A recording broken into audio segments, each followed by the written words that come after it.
एक बूढ़े बाबा पहाड़ी इलाके की ओर यात्रा कर रहे थे और उन्होंने पीठ पे 3 भारी भारी बैग टांग रखे थे। उधर से एक लड़का भी कहीं जा रहा था। लड़का नौजवान था और वो बेरोजगार था, इसलिए काम की तलाश में कहीं जा रहा था।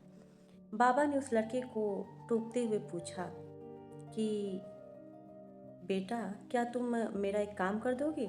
मेरा ये जो मेरे पीठ पे भारी भारी थैले हैं और तुम भी उधर ही जा रहे हो, मेरा एक थैला तुम अगर आगे तक ले चलते हो तो मैं उसके बदले तुम्हें 10 दीनार दूंगा। पहले तो लड़का मना कर देता है, फिर सोचता है चलो काम ऐसे भी नहीं है, कुछ पैसे मिल जाएंगे। तो ये सोच करके वो बैग ले लेता है। पूछता है बैग में क्या है? तो वो बाबा बोलते हैं कि इसमें कुछ कांसे पीतल के सिक्के हैं। वो लड़का बोलता है ठीक है। वो धीरे धीरे उस बैग को लेके आगे बढ़ता है और जहाँ तक बोले थे बाबा वहाँ पे रुक जाता है, बैठ जाता है। तब बाबा भी पीछे से धीरे धीरे आते हैं। आने के बाद वो अपनी बातों के अनुसार उस लड़के को 10 दीनार देते हैं। लड़का खुश हो जाता है।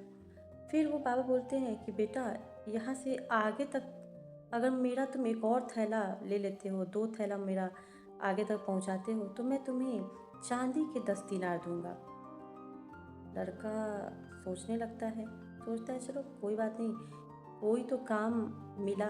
ये सोच करके वो दूसरा बैग भी ले लेता है और धीरे धीरे आगे बढ़ता है और आगे बढ़ के वहाँ तक पहुँचा देता है जहाँ तक बाबा बोले थे। फिर वो बाबा धीरे धीरे वहाँ पहुँचते हैं। फिर क्या होता है, वहाँ से फिर बाबा बोलते हैं कि बेटा एक काम करो ना, मेरा एक और थैला है, इसमें सोने के दिनार भरे हुए हैं। यदि तुम इस थैले को भी वहाँ तक पहुँचा देते हो तो मैं तुम्हें 10 कांसे के, 10 चांदी के और 10 सोने के दिनार दूंगा। ऐसा बोल के वो भी थैला बाबा उसे दे देते हैं। लड़का आगे बढ़ता है और उसके मन में एक बात आती है कि क्यों ना मैं ये थैले लेकर के यहाँ से भाग जाऊँ।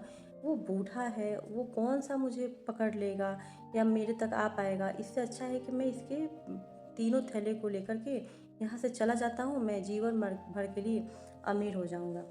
जैसे ही वो आगे बढ़ता है, जहाँ जाना था वहाँ पहुँचता है और जल्दी से थैले को खोलता है। देखता है कि तीनों थैले में ईंटें पत्थर भरे हुए हैं। जब तक वो कुछ समझता, उसमें से एक चिट्ठी निकलती है। लिखा रहता है कि बेवकूफ़, यदि तुम ईमानदारी से ये थैला भी पहुंचा देते, इसके बदले तुम्हें कांसे, पीतल, चांदी और सोने के दिनार मिलते सो अलग। और मैं कोई साधारण व्यक्ति नहीं हूँ, मैं इस राज्य का राजा हूँ। मैं बूढ़ा हो चला हूँ, इसीलिए मैं अपने राज्य के लिए एक नया उत्तराधिकारी ढूंढ रहा था, क्योंकि मेरी कोई संतान नहीं है। ये ऐसा मैं कई दिनों से कर रहा हूँ, पर कोई भी ईमानदार व्यक्ति अभी तक मुझे नहीं नज़र आया। तुमने भी बेईमानी की है और इसकी सज़ा तुम्हें जेल में मिलेगी।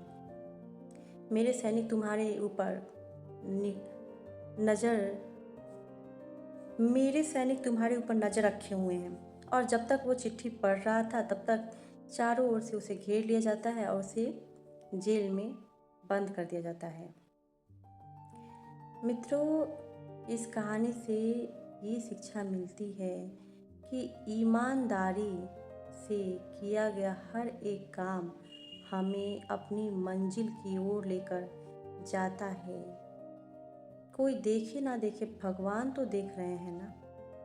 हम दुनिया में दुनिया के लोगों से बेईमानी करके भले ही ऐसा मान लें कि हम आगे बढ़ रहे हैं, लेकिन जो परम पिता परमात्मा, जो सर्वेश्वर है, सर्वव्यापक है, सर्वंतर्यामी है, वो हर ओर से हमें देख रहा है। हमारी बेईमानी, हमारी झूठ, हमारे धोखे को वो सब जानता है।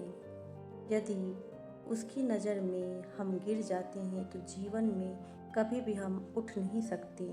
इसलिए अपने आप को बुराई से बचाकर नेक और ईमानदारी से, नेकी से अपने काम पे आगे बढ़ें।